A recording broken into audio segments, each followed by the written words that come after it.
තම මව්බිමින් පිටුවහල් වූ විජය කුමරු සහ ඔහුගේ පිරිස නව ජීවයක් සොයා රළපහර මැදින් යාත්‍රා කළහා.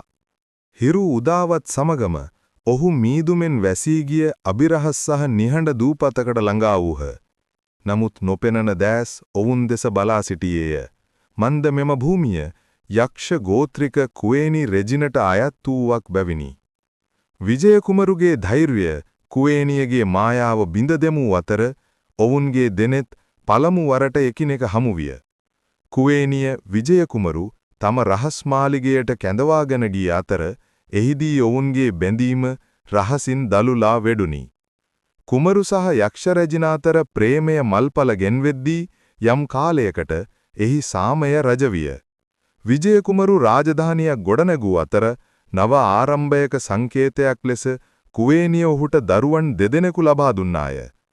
නමුත් සීහසුන රැකගනුවස් මනුෂ්‍ය කුමාරිකාවක් සරණ පාවා ගැනීමට විජය කුවේණියව පාවා දුන්නේය. හදවත බිඳුණු කුවේණිය විජයගේ පරම්පරාවට කිසිදා සැනසීමක් නොලැබේවායි ශාප කරමින් වනාන්තරය තුල අතුරුදහන් වූවාය. ආදරය, පාවාදීම සහ රැජිනකගේ ශාපය මත ගොඩනැගුණු රාජධානියක කතාව ඇරඹුණේ එලෙසිනි.